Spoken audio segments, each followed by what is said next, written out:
The opinions expressed by the host and guests in this show are not necessarily the views of Children's Health Defense.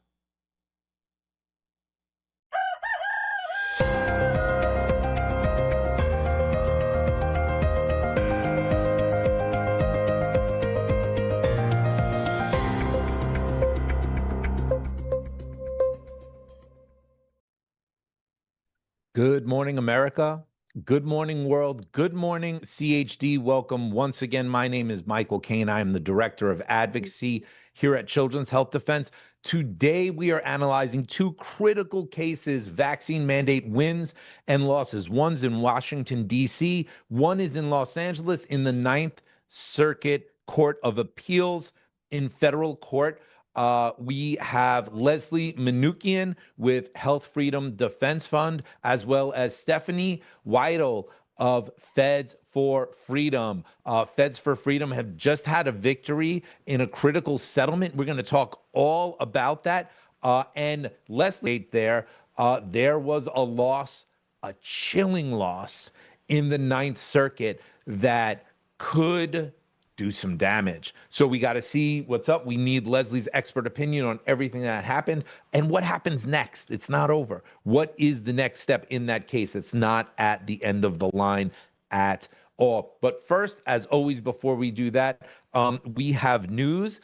Children's Health Defense has our conference in Austin, Texas, November 7th through the 9th, and we have some newly added all-star speakers: Mary Holland, Suzanne Humphreys, Peter McCullough, Pierre Corey, Charles Eisenstein, Andy Wakefield, Catherine Austin Fitz, Leslie Manookian, who's on the show today, Merrill Nass, Dr. Ben Edwards, Dr. Brian Hooker, Dr. Jessica Rose, Polly Tommy, Kim Mack Rosenberg. The whole CHD team is going to be here as well. And we are not done with that lineup. There's going to be many more powerful medical freedom voices that'll be at this historic conference. It's always an amazing conference to be at. The link is in the show notes for you to register to get your tickets now.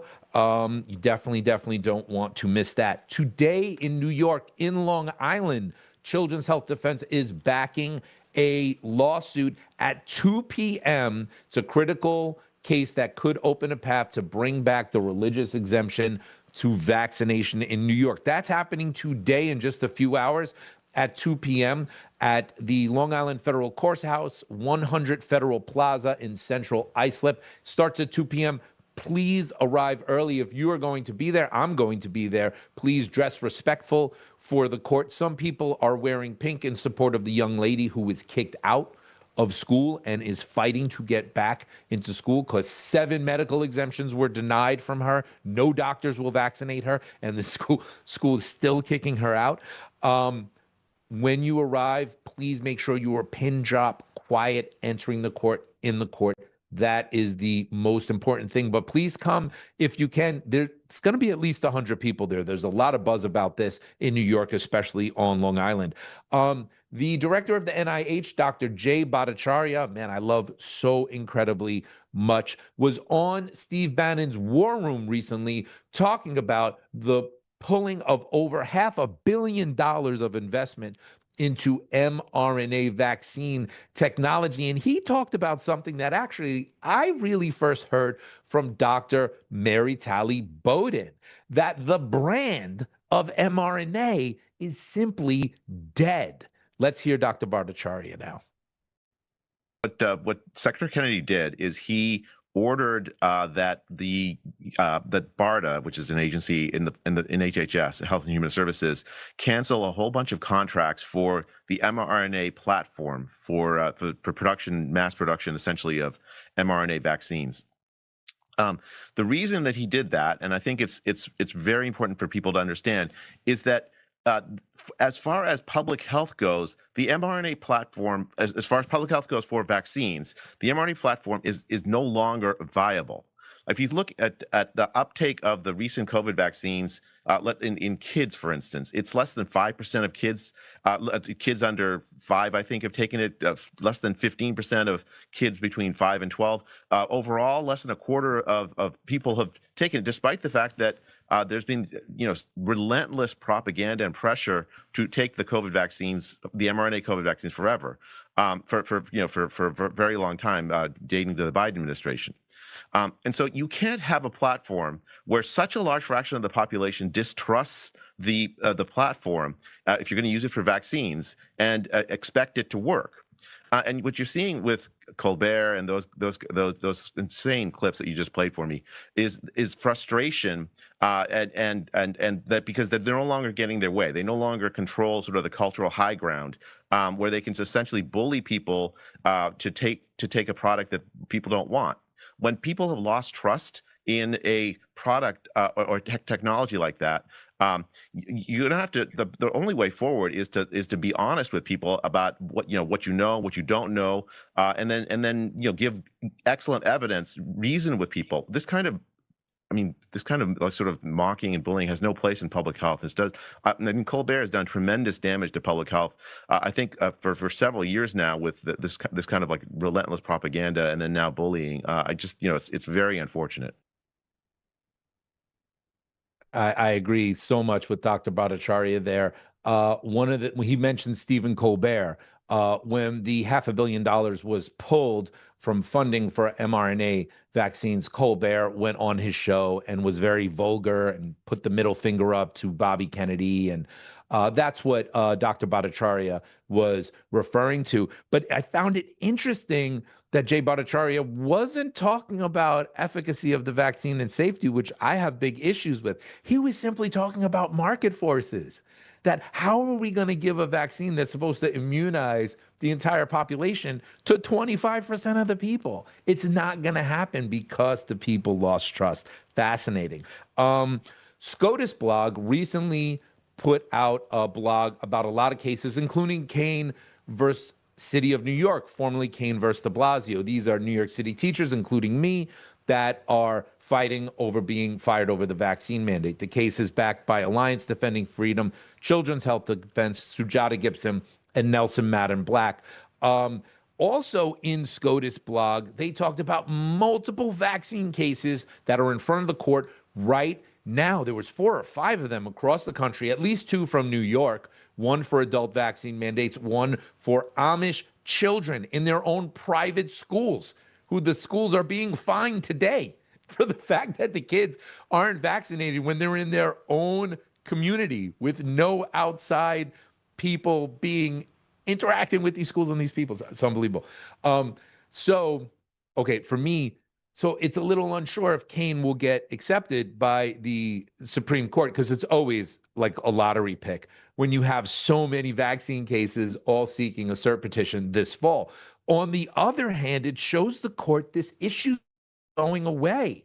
You're having multiple vaccine cases go all the way up to applying for cert, which is very expensive and timely. So it shows that the issue is still at the forefront of people's minds and of that. The American people want to hear about this issue. They want a reckoning. They want a decision. Randy Weingarten recently posted about a tragic event. She said, what happened at the CDC was not random. It's the result of years of disinformation and attacks on public health workers. We must protect those who dedicate their lives to keeping us safe and confront the lies that put them in danger. She is talking about the very tragic and unfortunate shooter that came to CDC who claimed to be injured from the COVID vaccine and was lashing out. I have no idea if this man is actually injured from a COVID vaccine or not.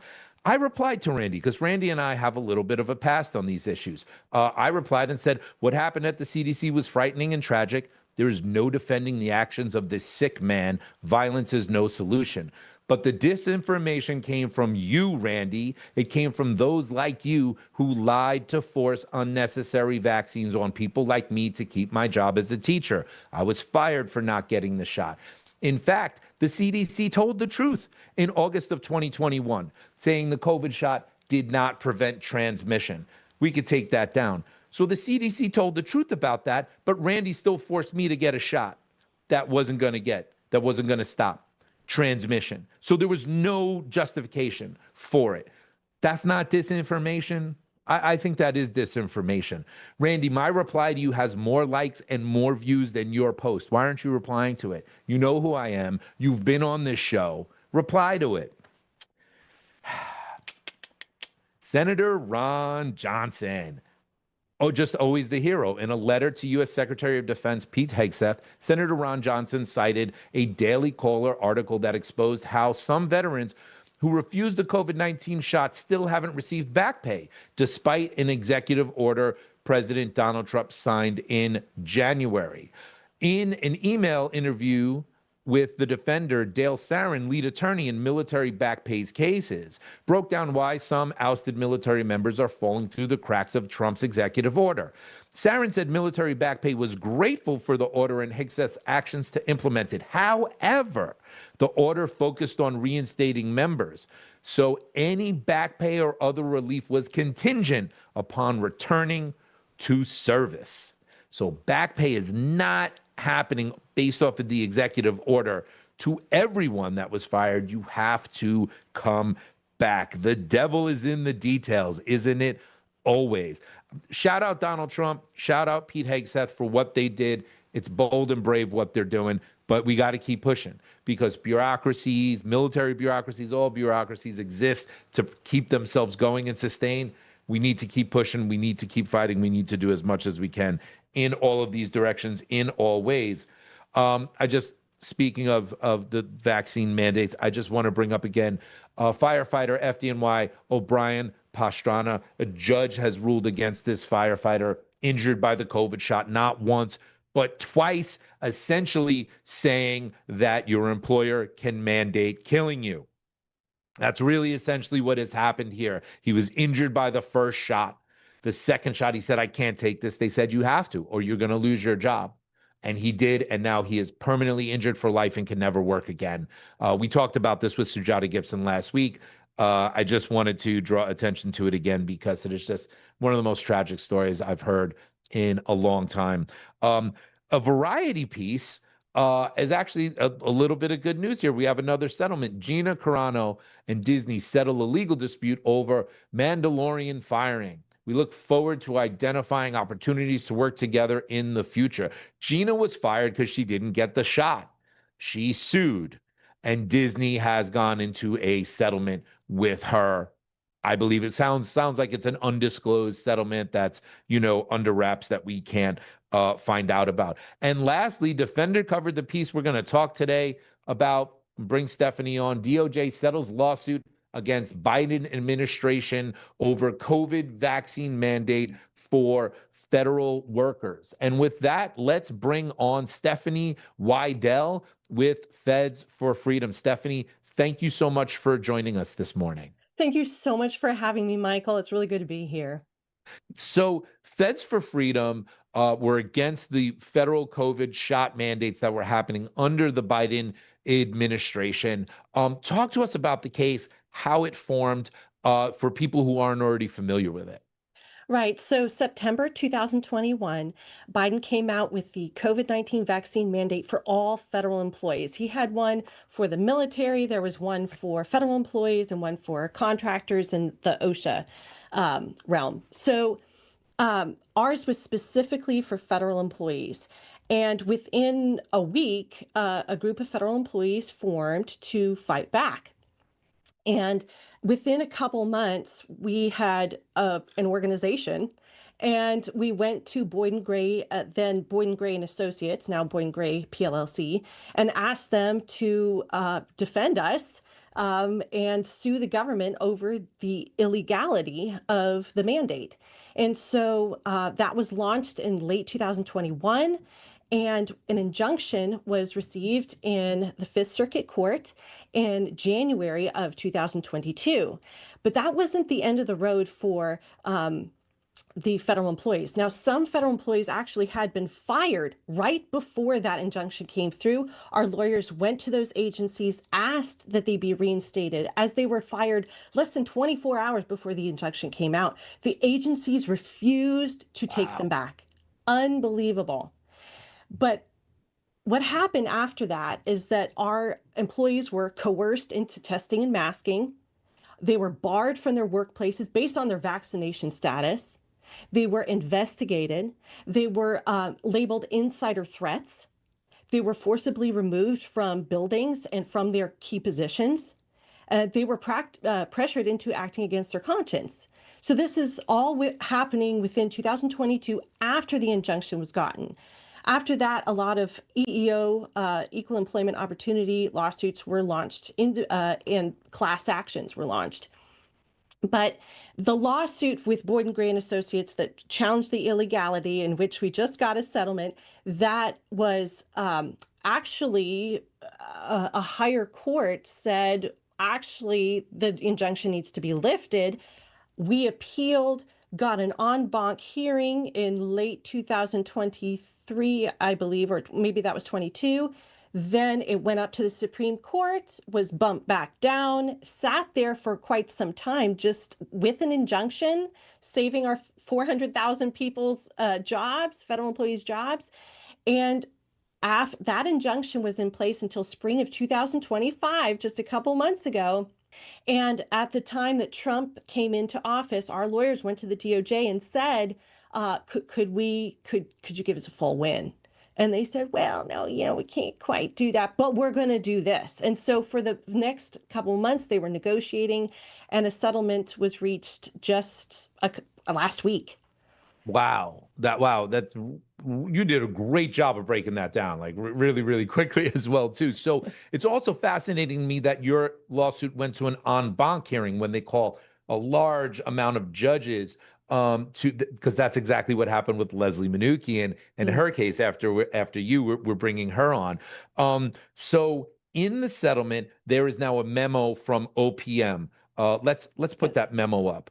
The memo comes and basically lays out the understanding of what happens now. And the biggest victory, I think, is expungement. They're expunging the records. Why don't you talk to us a little bit about that? Right. So the settlement does three things. It expunges the information held of vaccination status of federal employees, the religious exemptions that were submitted and never processed by the law. They're supposed to be processed. They were never processed. So religious exemption information, and also the non-compliance labeling that was put on the personnel records of federal employees. So this settlement expunges those records. Now, the default is that your record is going to be expunged. If you do not want your record to be expunged and you want to save it because you're in ongoing litigation, which many people are, you need to opt out. And OPM will submit guidance for this very soon. The second thing that the settlement does is that it prohibits the federal government from using any of that information, the COVID-19 vaccine status, the religious exemption, requests, and the non-compliance labeling in any kind of way in hiring, promotions. You cannot use that in any way against a federal employee. And the third thing that the settlement does is it gives a monetary settlement to Feds for Freedom. Very good. This is really interesting to me. I had to write a 7 or 8 page religious exemption that was sent to the city of New York. They still have it. It's in court filings. It goes through really personal stuff. It goes through my journey to finding a God of my understanding that I connect to, that I pray to, that I receive guidance from in meditation. It goes over tragedies in my life. It goes over a number of things I've never really shared with anybody I worked with before, but was forced to do that if I wanted even an opportunity to keep my job. So it's also fascinating to me that the Biden administration had this stuff from dozens, hundreds, thousands, whatever it was, of federal employees in religious exemptions, and there was no processing of it. They didn't look at it. I mean, it shows such an intent to deny religious liberty. It's such a horrendous thing. I don't know if you have any comments about that. Yeah, part. I remember writing the religious exemption with my husband, who is a DoD civilian, And it gets into very personal things. And for him, he's like, well, he's got some medical conditions, and he says, this is against my conscience, basically to commit suicide. So, right? Yeah. So Wow. yeah, the government has not been in compliance with the law for 3.5 years by not processing all of this. They should never have gotten this information and sat on it. So we know that currently certain federal employees are still being retaliated against based on their vaccination status. Wow. Wow.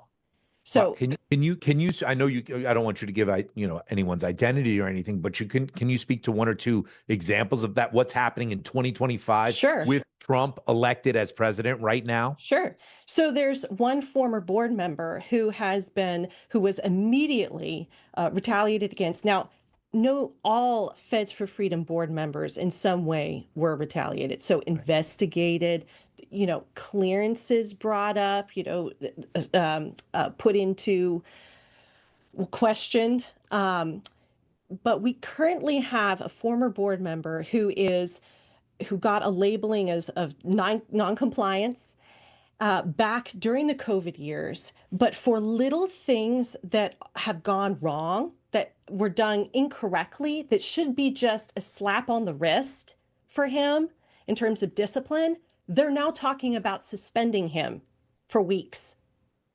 Now you can't take that out of someone's record. I do know that once you have a certain amount of suspension time, getting that out of your record, government record, is almost impossible. Wow. So not enough time can go on for you to get that out. This expunging of records, I'm seeing some people say like, oh, big deal, this is over, or people that are like talking down to what you received in this settlement. But in New York City, we still have problem codes on unvaccinated teachers. The Defender covered this some time ago. These problem codes basically serve as a scarlet letter for unvaccinated educators where people can't find jobs today in 2025. Oftentimes they don't even know why unless somebody has pity on them and say, I'm sorry, there was this code, there was this problem code. I can't tell you what it means, but these are the same problem codes that they put on sex offenders, they put on criminals. They put this on you. Why? Because you didn't get the shot in 2021. So talk to me about our community, the medical freedom community, that actually is pushing back on this and thinks Feds for Freedom didn't have a real victory here. What do you say to those people? Well, I would say there are some people who say that this will actually be getting rid of evidence that the government acted wrongly. And I say to that, if you don't want your record to be expunged, your personnel record to be expunged, all of this labeling, then opt out.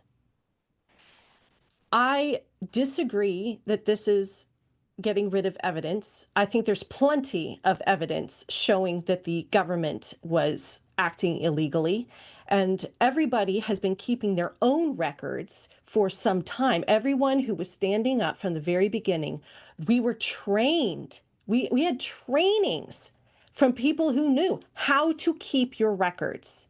And so my husband on his computer was keeping his records of all communications with his command. So I push back against that argument. I think this is a huge victory, again, because so many people, we don't really know what lists people were put on. We don't know what this label is doing to people's careers and to potential promotions. And so this is an opportunity to actually discover what has been going on and what lists people have been put on. I know many people have been wondering this for many years. Yeah, I couldn't agree more. Here in deep blue New York City, there's still a list. We still have these marks on us. We are still finding people that are being discriminated against, and no one cares. Our attorneys care. We get some news coverage of it. We're pushing forward. We're doing things behind the scenes. And people have to also remember, There are the tip of the spear warriors like yourself, like me, like Leslie Manookian, who I'm about to bring in. And then there's just Americans. There's just people, they don't want to do what we're doing. They just want their lives. They just want to work. They just want to be left alone. They just want to contribute and be good providers to their family. This is so important that's the larger group. It's so important that we can restore some integrity into DC again, that these processes aren't going to happen, that your records can be expunged. You have that option, and you could be a normal employee in the federal government once again.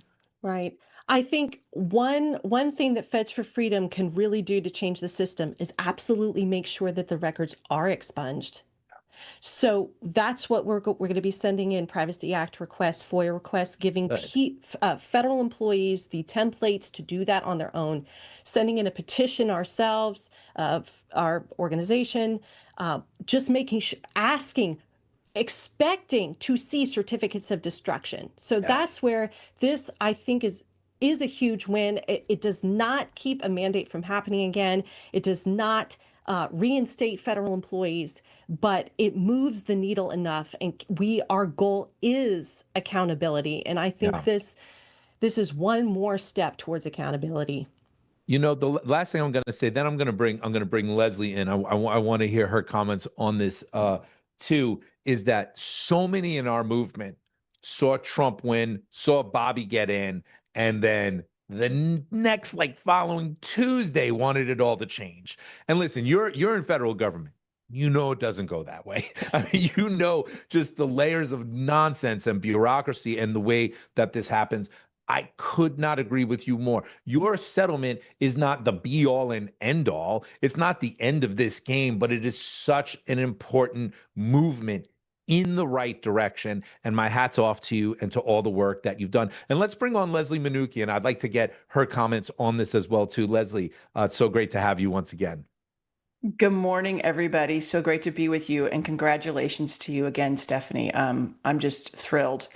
Listen, it's very, very hard to win against the federal government. That's just the bottom line. We actually settled a case earlier this year, our green card case.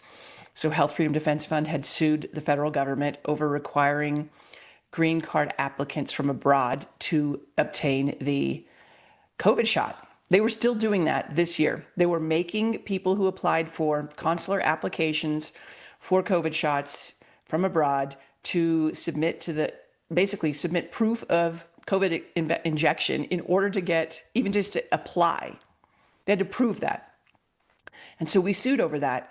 And what ended up happening was the Trump administration finally rescinded the policy due to our lawsuit. And then we negotiated what's called a stipulated dismissal. The point is, I would have really liked to win, right? I wanted to prove that the government had overstepped. I wanted to prove that the government never had the right, the power, the authority to mandate those ridiculous shots. But you know what? Sometimes it's just not possible. The courts are not always going with us. There may be certain facts that you haven't, argued. There's just like all different kinds of nuances, and it's not easy. And you're up against the might of the federal government, and there are all sorts of ways that they can actually get around admitting that they were wrong. And so I really applaud Stephanie and her group because they did something fantastic, which is to move the health freedom ball down the field. They did get concessions from the government. They did demonstrate that the government had violated these people's rights. It's not like there was, well, I think the government admitted no wrongdoing. Is that correct, Stephanie? So in the settlement, they say, yes, we are not admitting wrongdoing, but we take this as a tacit acknowledgement of wrongdoing because, I mean, this is monetary settlement. This is also expunging records, which, I mean, that would take intense litigation to do, and it was given to us. So yes, absolutely, this is a quiet acknowledgement of wrongdoing on the government's part. When we sued Disney, we ultimately settled. We sued Disney on behalf of a plaintiff in California who had been not only denied a religious exemption, but subjected to unbelievable harassment and mistreatment and heckling from her superiors on social media, elsewhere. I mean, it was really horrific. Once they found out that she was a Trump-supporting Christian, non-vaccinating person. It was just the gloves were taken off. Ultimately, we settled because Disney never settles. That was a huge win for us because Disney doesn't settle. Disney fights all of its employees till the bitter end, and they were forced to settle. So yes, that was a huge victory for us, just like this is a victory for you. Look, you look at Alex Berenson's case, what's going on with his case right now. It's a very clear example of an infringement of freedom of expression, our First Amendment rights. And what did the DOJ just instruct a federal court to do? Dismiss his case. So the fact that you were able to secure concessions from the federal government, monetary and this expungement, is huge. It just doesn't happen. Yeah, I agree completely. Stephanie, thank you so much. Congratulations. I know this isn't the end for you in Feds for Freedom. We have a long way to go, and it's an honor to have you on and to keep battling with you. Thanks so much. Thanks, Michael. Leslie, the Ninth Circuit, LA teachers who refuse to get the COVID shot. We've been following this for years. I've had you on too many times to remember how many times I've had you on at this point. We've gone up, we've gone down, we've gone all around with this case. Last I recall was the Ninth Circuit gave a very positive ruling in your and the teachers' favor, challenging Jacobson. One of the first times we've seen this in decades and decades, saying since the COVID shot was recognized as not stopping transmission, that the Jacobson case did not apply to these teachers, to the COVID shot. In our century now, over 100 years later after this, then there's an appeal to go to an en banc court in the Ninth Circuit, which expands. I believe there was 11 judges, 12, something like that, justices. And they come back with a ruling that is horrifying. Leslie, tell us about this horrifying ruling. Let me just insert one other thing that happened in the middle of this. On March 18th of this year, the en banc, which means a big panel or the broader panel, like a representation of the entire Ninth Circuit, conducted oral argument in this case. And so we were there in San Francisco, and our attorneys did a fabulous job, absolutely fabulous job. And we had oral argument in front of the 11 judges in the en banc panel in San Francisco of the Ninth Circuit. And it went so incredibly well in our favor. In fact, when our two attorneys and I left the court, we were like, flying high. In contrast, LAUSD's attorneys, there were 5 of them there, had their heads hung very low, Michael. I mean, I thought for sure we had 6, if not 8 of the judges on our side. And we thought that we wouldn't get a ruling for 9 to 12 months because that's generally how long it takes for the Ninth Circuit to rule in these cases. And what ended up happening was 3 months later, we get this ruling that says that if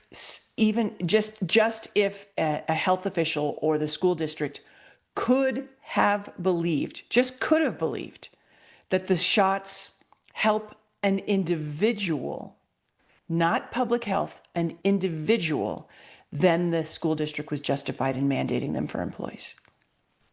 This is sheer lunacy, Michael. Lunacy. I got a question. What is the wording, or to the best of your knowledge and recollection on the wording, that if they believe that the shots help an individual, what does that mean? Yeah. So here, let me find it because I have my write up here. But basically, I don't remember the exact words that they said off the top of my head, but they said that they switched. It's actually, so let me just say, this is one of the most egregious, outrageous, political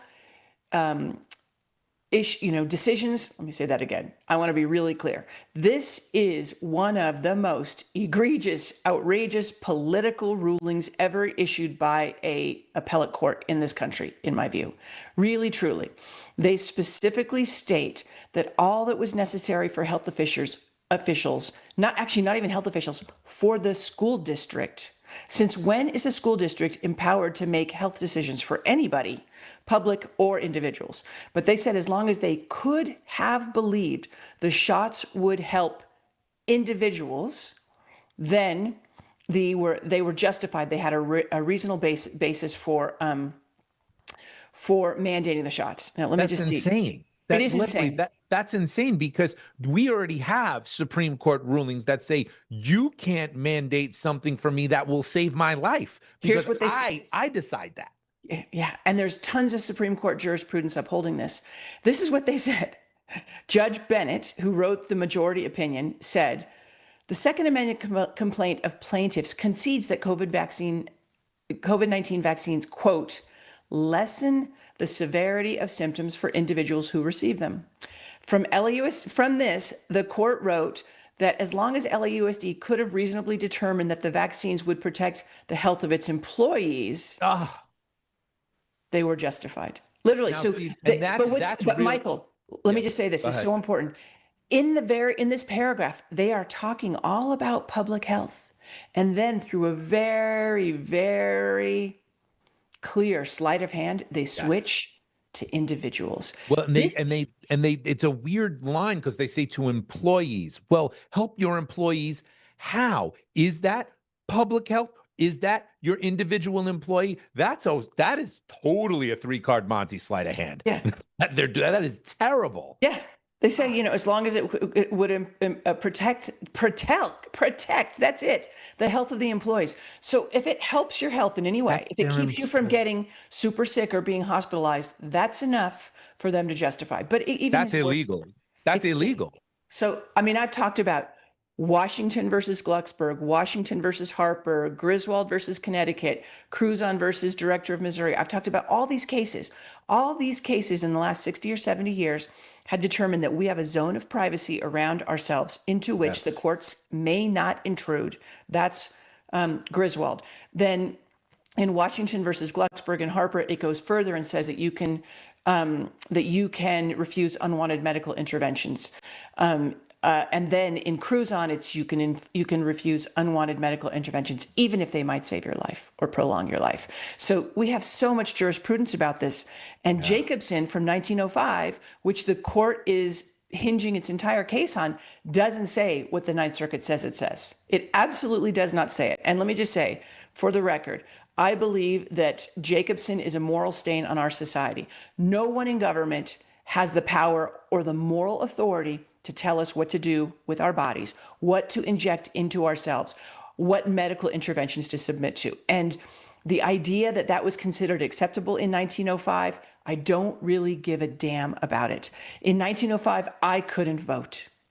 And you want me to take something from 1905 as a guide for how I should behave today, and that should be a guide for how we as society conduct ourselves today? Sorry, no, full stop.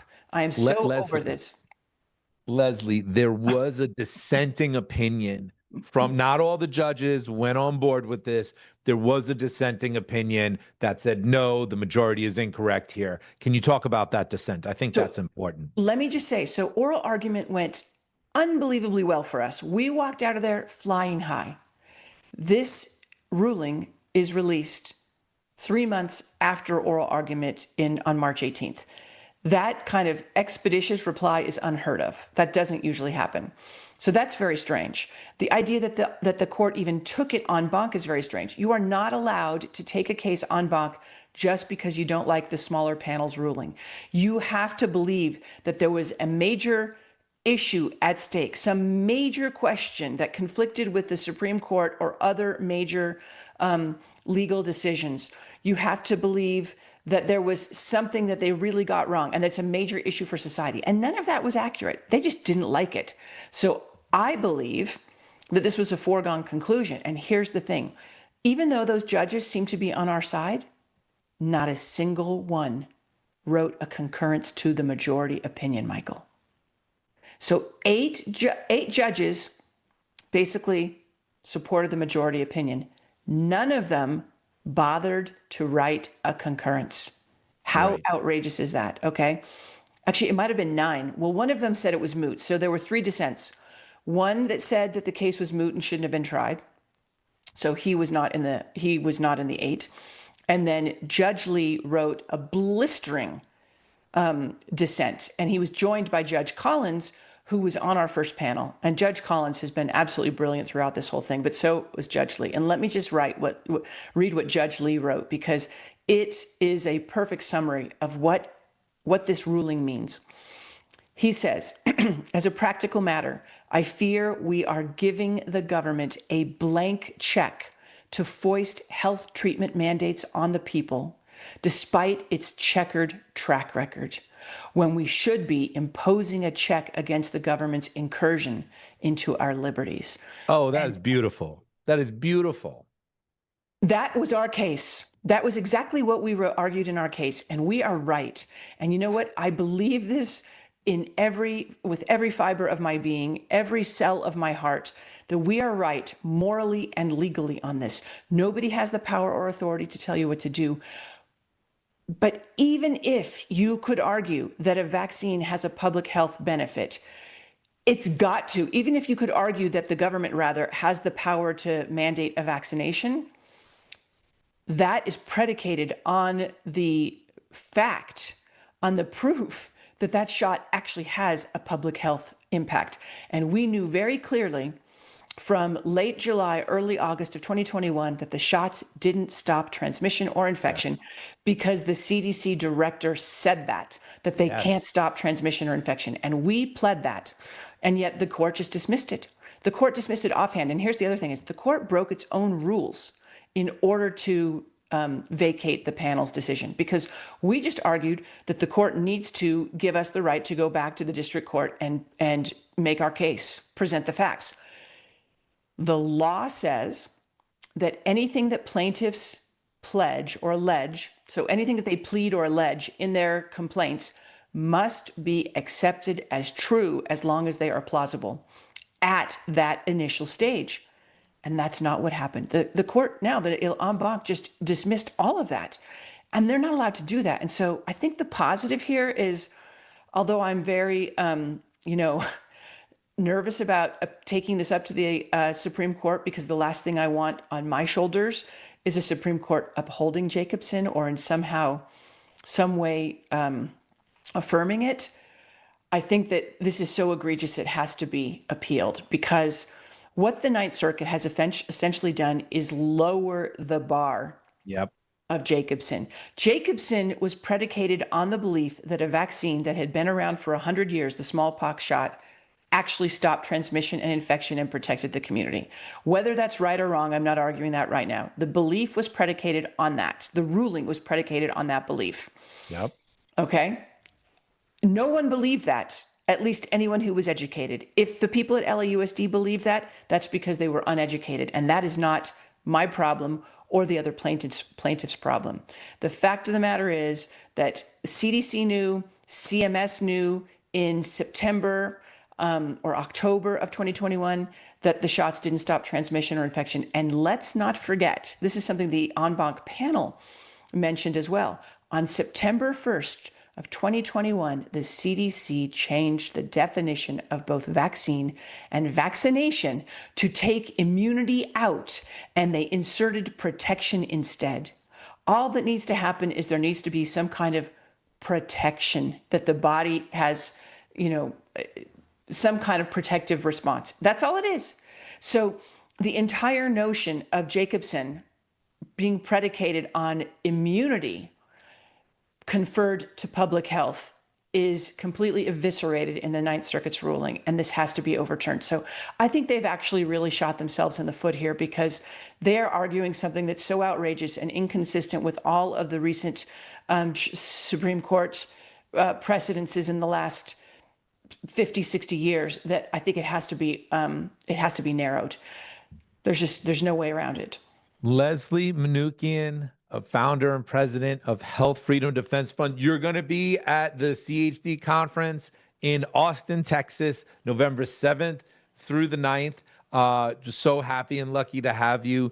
This is a fascinating, amazing, devastating case. It just has so many different elements to it.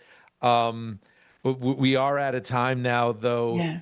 Thank you so much. I know I'm going to have you back. Is there any last words or last things you want to leave our audience with? I just want to say that, listen, God works in very mysterious ways, right? We don't know how these things are going to happen. Don't forget that we lost our first case against LAUSD. Well, it was dismissed because LAUSD rescinded their mandate of the EUA shots, okay? And they actually then pretended to the court, they represented to the court that they had rescinded their mandate, when the truth was that 17 days later, after the court dismissed the case, they issued a new mandate, and it had been in the works the whole time they were lying to the court. And the reason I say that is, of course, that was a huge blow, but that worked in our favor when it came to the Ninth Circuit's panel, the 3-judge panel that we appealed to initially. And that judge, that district judge, has now twice been duped by LAUSD. And they've attempted to manipulate the jurisdiction of the court repeatedly. And the panel mentioned this, not the en banc panel, the 3-judge panel. I can't believe that any right-thinking Supreme Court justice is going to ignore this massive manipulation. And let's not forget also, the Ninth Circuit is the most overturned circuit in the nation by the Supreme Court. So maybe this is what is supposed to happen in order to wake more people up and also right this egregious wrong of 120 years. I don't know. That's what I pray. We will see. All prayers over to you and everything that you're doing. Leslie Manookian, we'll have you on again soon. And definitely, I'm going to see you in Austin in November. Absolutely. And if people want to follow our work, healthfreedomdefense.org. Michael, thank you so much for all you do for the movement. Thank you for having me on. And thank you to CHD for all its support over the years. I cannot wait to see you in Austin. Amen. Thank you so much, Leslie. What a great show. Don't go anywhere, because there is more coming up. We have the story of a medical professional, Dr. Sutton, whose license was taken away, not one, not two, I believe in 3 states, a wonderful doctor. We have her story coming up right now. Also, the future of farms is a Heritage Foundation conference that's happening today. We're live streaming it here at CHD TV. Watch Dr. Sutton now, and when that's done, go over and check out the future of farming. It's going to be it's an important conference that some friends of mine are at right now as well too. Thank you so much. And here we have Dr. Sutton.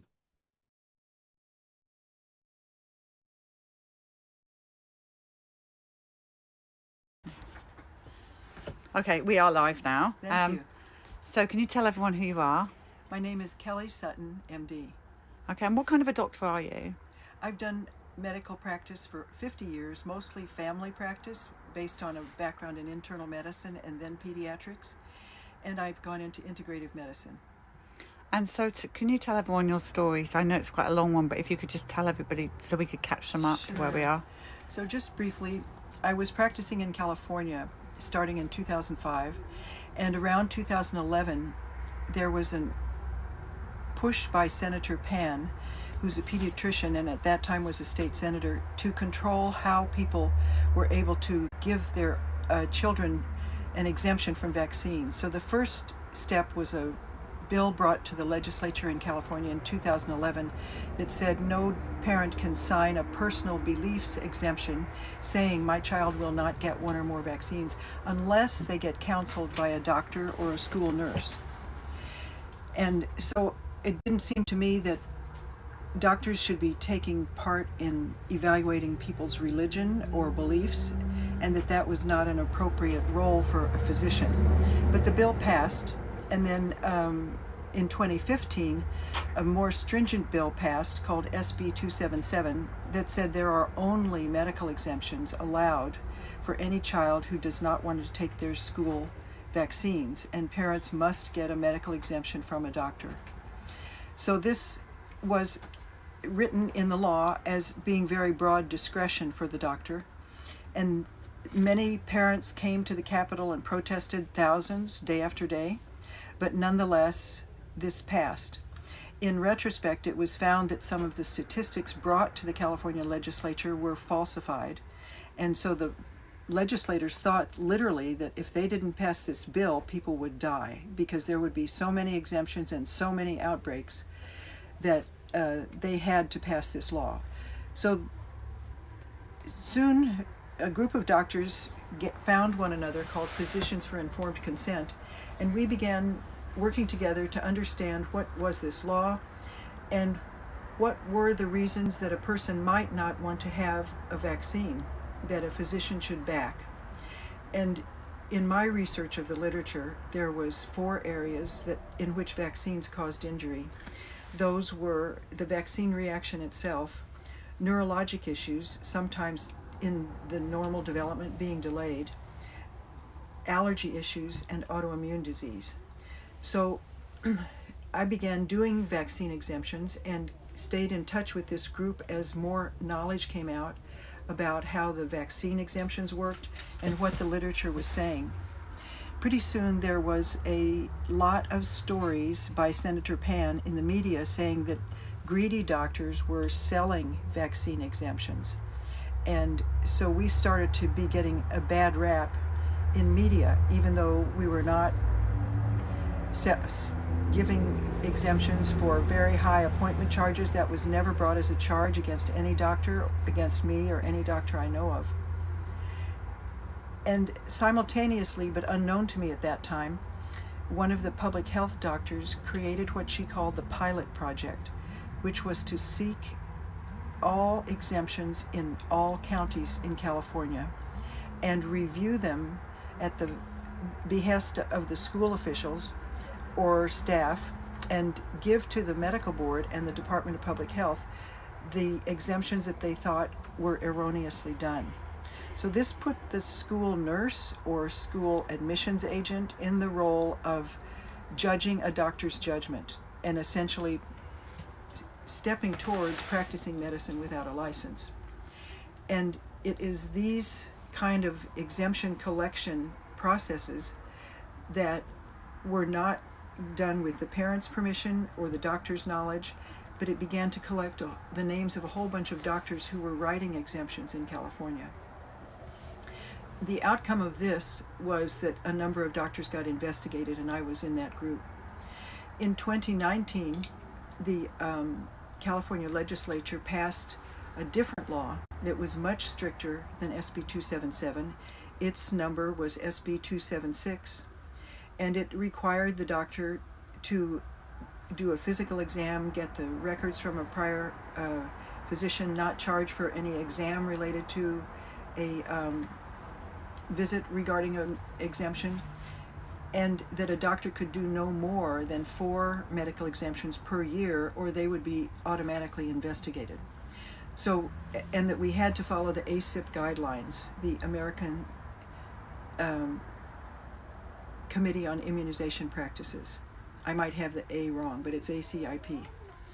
And so that was put into law in 2019, and there started to be a number of accusations against doctors who had done exemptions. Universally, we have all been disciplined. I don't think any one of us has gotten by with not being disciplined.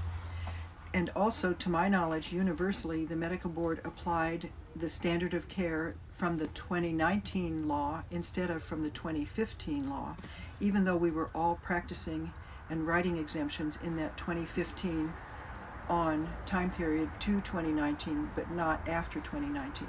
No exemptions after 2019. So my license was eventually revoked in California. I did petition it for reconsideration, and the first time it went to the medical board, they denied it in less than 1 business day. That was pretty remarkable because it was over 300 pages of documentation. And so I went to the court and said, please ask the medical board to reconsider this rejection. The judge said that was reasonable, and they did reconsider it, but they still rejected my license, and I had a revoked license as of March of last year, 22. So shortly after that, I got a letter from Massachusetts, where I had moved to, that my license in Massachusetts was going to be investigated based on what happened in California. I did that process in pro per, which means without a formal attorney representing me, and that was very intense. It was very much a learning process, and Massachusetts revoked my license in July of this year, 23. and I have received notice from the state of New York that they will investigate me and accuse me of the same things, and the hearing is October 25th. So I was surprised to hear from New York because I got that license 41 years ago in 1982, and I never used it. I had gotten it in case I would take a job in New York, which I decided not to take. So I never actively functioned as a physician in New York, and yet they're deciding that I am a threat to their public enough to spend taxpayer money to come after me. So now I have two excellent legal lawyer supports in terms of good lawyers in the states of Massachusetts and New York, and I'm seeking and I have some good candidates for my case in California. And this may have relevance for other doctors, and we may have to come as a group, and it may have relevance for parents, because parents and their children have been badly mistreated by the misinterpretation and the use of raw power. Just the other day, a father told me that his 7th grader, who had a federal medical exemption, which was deemed appropriate at one level of the law and was accepted initially in the school, he was then told by the principal, "We're excluding your son." And the father said, "Do you have legal authority to do that?" And the principal said, "No, but we're excluding your son." So this young man, who is bonded with his schoolmates, his sports teams, is being separated from them in an abrupt way. And this story I've heard over and over again. I've also heard nurses tell patients that they must have extra vaccines beyond what's on the schedule. And there has been personal discrimination against the parents and the students in schools if they're not on the schedule that the school deems they should be on. So there's a lot of harshness happening against doctors, against patients, and against families. And I see a lot of issues with parents' rights, especially in the state of California. Now, how can we help you? This must be costing an absolute fortune. Yes, Are you paying for it yourself? I have paid in California initially, and then I was in pro per in Massachusetts for the initial attack against me. And I have downgraded my lifestyle, and I am paying the attorney in Massachusetts and in New York, but I am not paying in California, and I do need help with that. And I'm very fortunate to have the group Physicians and Patients Reclaiming Medicine working to help me. Their website is www.reclaimingmed.org. And if you put at the end of that /Dr. Sutton, Sutton, they have a page summarizing the story I've told you and including some interviews. There's been an article on me in the Defender, and a couple of years ago the Wall Street Journal interviewed me. So there's a growing awareness of people that myself and doctors like me are not being allowed to be doctors. We're not allowed to do the things that day after day we did face to face with our patients and our families, deciding what is the story, listening carefully, and using scientific information for the good of the patient in front of me. And now we're being told, as Senator Penn said once, that doctors are agents of the state. And that is not medicine. So it's being hijacked, and we have to fight against it, or we literally won't have doctors. We will present ourselves in a doctor's appointment and just be the recipients of whatever has been mandated for this gender, age, locale at this point in time. We'll be told, take this test, take this medicine, and get this lab work. And that's not medicine. Why? How have we got to this point? I think it started a long time ago. I didn't know until about a month ago that in 1913, 3 significant institutions were founded: the Federal Reserve, the IRS, and the Federation of State Medical Boards. There's a very good video, I think it's on Rumble, in which Dr. Bruce Dooley, who now practices in New Zealand, is interviewed by a very good journalist in New Zealand, Liz Gunn, I think, about the story of the Federation of State Medical Boards. It's an effort to centralize control of key parts of society so that we, the people, are not free and are very malleable, because the necessities of life are in the hands of the people who have that centralized control. I mean, I don't want to ask you too many questions that could hurt anything that you're doing, because we need you as doctor. But I just want to say one thing from my observation on the road on this bus and the previous bus is, you know, when people say, is it about depopulation? I used to say, it's too dark for me. But here's what I do know. My son with severe autism will never have children. What is it, 1 in 36 boys, like my son Billy. The dead babies that come to this bus every day, the parents to talk about, they will never have children. The people with transverse myelitis or paralysis from the waist down, Guillain-Barré, they will never have children. The Gardasil girls whose ovaries have shut down. Yeah. And we can go on and on and on and on. So whatever you say, Yeah. we have they've congratulations, Bill Gates and whoever it is, you have actually you've achieved a huge depopulation. Yeah. If that's what this is about. It fits, and I think there is a strong rejection of everything that was given in the order of the world, whether it's how the human body is put together, how nature is put together. We have efforts to change the skies with our geoengineering, change the plants with genetic modified seeds, and to say the body can't handle anything on itself. It's deficient in this vaccine, which will help it make antibodies so you can go forward without fear of common childhood diseases. And that's actually a false impression, because the thing that caused measles and the childhood diseases to increase initially was when everybody got collected in cities and there was no sewers or refrigeration. So as soon as we got horse dung out of the streets, clean water, refrigeration for food, the rate of morbidity and mortality from childhood illness dropped drastically. And then came the vaccines, and it continued to drop, but it didn't even drop any faster after the vaccines came. So what we have been sold is a big Madison Avenue spin story that vaccines have stopped infectious disease, because they didn't. Plumbing stopped infectious disease. And in that sense, plumbers are far more important than doctors. So we have been given an amazing immune system. And if we respect it with our lifestyle, we don't have to walk in fear through the world. Can we correct the damage that we've done? I mean, Andy Wakefield always says nature, if you give it a chance, will correct itself. But it's going to be an awful hard time getting there because of what we've done. Yeah.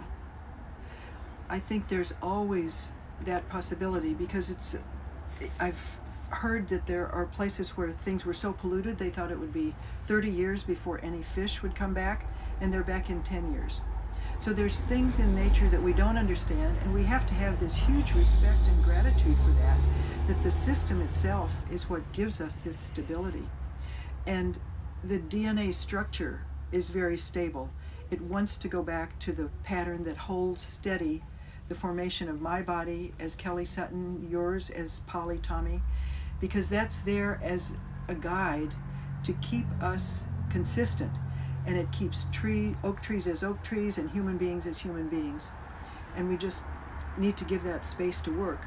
We can always apply human intelligence to understand what helps. How do we detox better?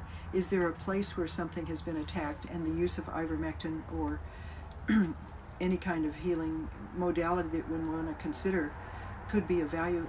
And that's what we're meant to do with our human intelligence, is be good observers and apply those things for human benefit.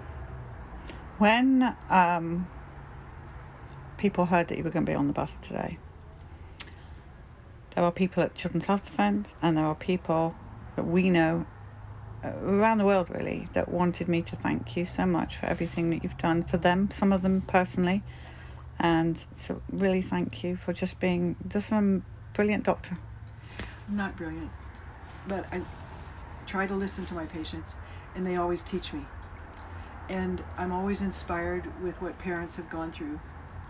Just as you have changed your path as a mother by what your son's situation needed and then what the world needed. So we're all inspiring one another, so we keep going in this, so we don't quit. And we keep asking these questions about how can we help.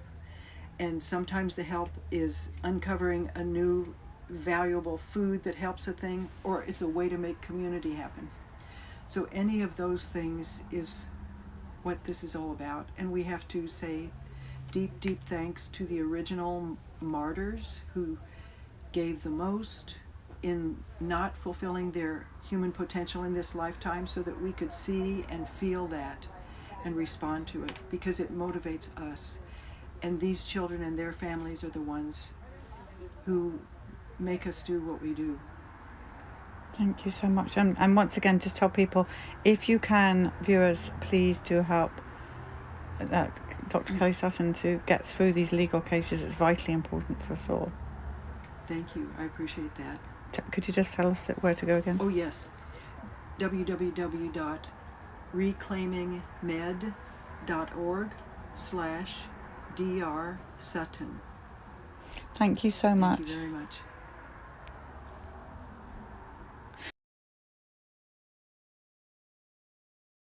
The truth is, vaccine injuries are real and they've been ignored. These childhood vaccinations, the people of America are telling us they are not safe and effective. We are seriously concerned at Children's Health Defense about the disinformation and misinformation out there. Society does not want to acknowledge vaccine injury, period. My son's life has been ruined physically and emotionally, and he is persecuted for the mere fact that he exists. After 8 years of litigation, HHS conceded by preponderance of the evidence that Chris died from her HPV vaccinations. Parents deserve the truth. We deserve real informed consent, because no parent should have to live the nightmare I do. I am heartbroken to hear these stories. And it makes me want to do something.